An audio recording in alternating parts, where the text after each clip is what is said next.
Alléluia. Bonjour les bien-aimés, soyez bénis dans le nom puissant de notre Seigneur Jésus-Christ. C'est votre servante moyenne. Nous allons prendre nos Bibles, nous allons présenter seulement au Seigneur notre Père et notre Dieu. Je vais te dire merci. Merci Roi des Rois, merci Dieu Tout-Puissant. Merci Dieu de gloire. Béni sois-tu au nom de Jésus-Christ. Amen. Alléluia. Nous allons prendre Deutéronome 33, verset 27. Le Dieu d'éternité est un refuge et sous ses bras éternels est une retraite. Devant toi, il a chassé l'ennemi et il a dit, extermine. Alléluia. Que le nom du Seigneur Jésus soit béni. Que le nom du Seigneur Jésus soit élevé. Que le nom du Seigneur Jésus-Christ soit célébré en dignité. Jésus-Christ est notre bannière. Jésus-Christ est notre refuge. Jésus-Christ est celui-là même qui nous conseille. Jésus-Christ est vivant, il règne. Son règne est éternel. Alléluia. Que Jésus-Christ enlève ce fardeau sur la tête des Ivoiriens. Alléluia. Je dis fardeau parce que je vais vous raconter, je vais vous donner le songe que j'ai eu cette nuit. Alléluia, que le nom du Seigneur Jésus-Christ te bénisse. Voilà, je devais vous faire la suite de ce que ma dernière vidéo, mais je vais vous raconter ce rêve aujourd'hui. Ça d'abord, je vais faire cette vidéo avant l'autre. Parce que je n'ai pas trop d'espace. C'est sur mon cellulaire que je travaille. C'est avec mon cellulaire que je travaille. Voilà. Donc, je vais dire aux Ivoiriens de prier. Voilà. Il faut beaucoup prier. Il faut demander la grâce du Seigneur sur la côte d'Ivoire. Amen. Voilà. Le Seigneur va me ravir en esprit. Voilà. Il va me ravir en esprit. Je vous ai dit que nous prions beaucoup pour notre pays. Voilà. Le Seigneur m'a ravi en esprit. Je me suis retrouvé dans un village. Bon, je ne connaissais pas ce village. Bon, je ne connais pas tous les villages de la Côte d'Ivoire, mais le Seigneur m'a envoyé dans un village. Et dans ce village-là, tous avaient des fardeaux sur la tête. Ils avaient des bagages, voilà, comme on le dit, comme s'ils quittaient le village. Et je voyais des étrangers. Bon, je voyais des étrangers, mais j'entendais parler des Chinois, des Brésiliens, mais apparemment, ils n'étaient pas concernés. Et c'était des Ivoiriens qui étaient concernés. Ça veut dire quoi? Ça veut dire que les Ivoiriens quittaient leur village. Et le Seigneur va me dire, parce que je me posais la question, je dis, mais vous partez où? Je posais des questions, mais personne ne me répond. C'est comme s'ils avaient des problèmes et ils n'osaient même pas expliquer quoi que ce soit à qui que ce soit. Mais ils partaient. Ils avaient de gros fardeaux sur la tête, de gros bagages sur la tête. Et ils quittaient ce village. Mais c'est un village de l'ouest de la Côte d'Ivoire. Parce que après, le Seigneur va me révéler. Et je voyais, et de village en village, le Seigneur m'envoyait. C'est comme si je partais évangéliser. Et je disais aux gens, ne quittez pas, pourquoi, où vous allez, Maintenant, je vais voir quelqu'un, je vais voir une dame qui va m'approcher. Elle dit, on quitte le village.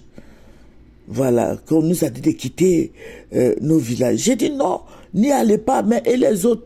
Les Chinois, les Brésiliens, les étrangers qui sont là, ils disent non, que c'est pour eux la terre. C'est pour eux, ils ont pris, le gouvernement a donné la terre aux étrangers. Donc, nous, les Ivoiriens, c'est ce que la dame m'expliquait, parce qu'au fur et à mesure que je lui posais des questions, elle m'expliquait que eux, là, ils n'ont plus droit à la terre. Donc, ils doivent quitter,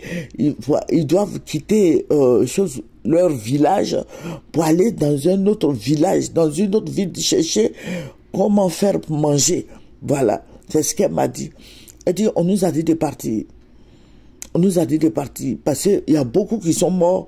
Donc, si on ne va pas, ils vont nous tuer aussi. Et j'ai commencé à pleurer. Je pleurais, j'ai dit, oh mon Dieu, Seigneur, oh mon Dieu, pourquoi les Ivoiriens souffrent?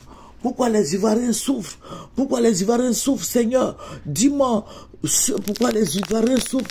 Que ça pleure, ça s'en va, où ils s'en vont, où ils vont se reloger, tout ça. Je pleurais.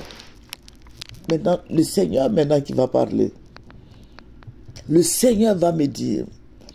Le Seigneur me dit que votre terre là, ça ne vous appartient plus. Ça appartient aux étrangers.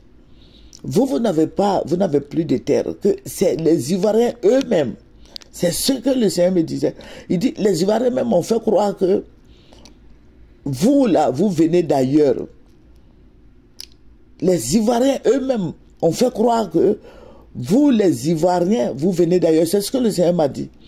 Donc, puisque vous dites que vous venez d'ailleurs, et les gens, c'est une occupation.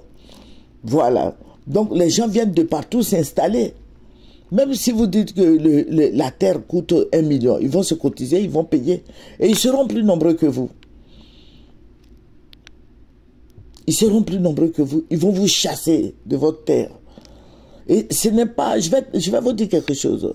Ce n'est pas la première fois que le Seigneur me dit ça. Depuis des années, plus de 10 ans, le Seigneur m'avait dit en son temps, quand le président Alassane va venir là, la terre là, ça ne nous appartiendra plus.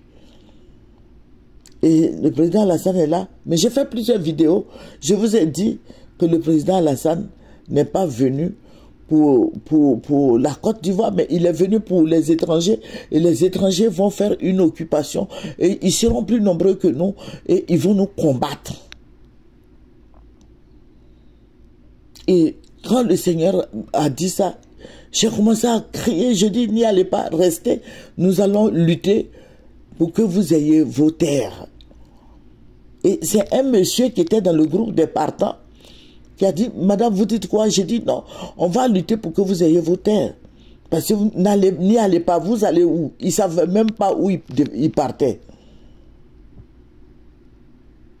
Il y a beaucoup d'enfants qui pleuraient, des bébés, des femmes enceintes, des personnes âgées que les étrangers ont chassés de leur village. Mon frère en Christ, ma soeur en Christ, il faut prier.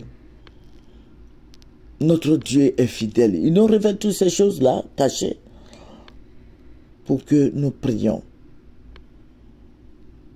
Amen. La Côte d'Ivoire va passer par des moments difficiles.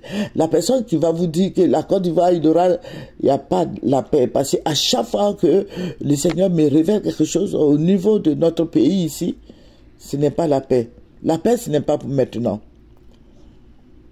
Parce que les étrangers viennent, au fait, en Côte d'Ivoire, pour combattre les Ivoiriens, pour leur arracher leur terre. Et ils en ont gros sur le cœur, les Ivoiriens. Et c'est ça qui va envoyer la guerre. Je vous ai parlé de la guerre de la libération. Vous allez voir, dans les mois à venir, dans les années à venir, il y aura cette guerre. Parce que le Seigneur me l'a toujours dit. La guerre de la libération. Depuis des années, avant que le président Alassane ne soit au pouvoir, le Seigneur me révélait ça. Il dit quand le président Alassane va venir, là, il aura une occupation. Et il aura cette guerre. Quoi qu'il en soit, il aura cette guerre. Et à chaque fois, depuis des années, quand nous prions, je demande au Seigneur, mais Seigneur, pourquoi je veux que tu me montres autre chose? Il dit qu'il aura la guerre. Voilà. Parce qu'ils sont en train de faire une occupation qui ne vont pas t'arranger, Ivoirien. Cette occupation-là arrange les étrangers. Voilà. Donc, quand tu vas te réveiller, toi, Ivoirien, quand tu vas dormir juste ça, tu vas te réveiller un jour, ton village, là, ça ne t'appartiendra plus. Ce sont des Chinois, ce sont des Brésiliens, ce sont des Italiens qui sont dans ton village. Ils ont déjà payé ta terre. Tu ne vas pas les chasser comme ça. Voilà, parce qu'eux, ils sont armés, mais toi, tu n'es pas armé. Donc, je vais dire aux chrétiens de fléchir les genoux. Il faut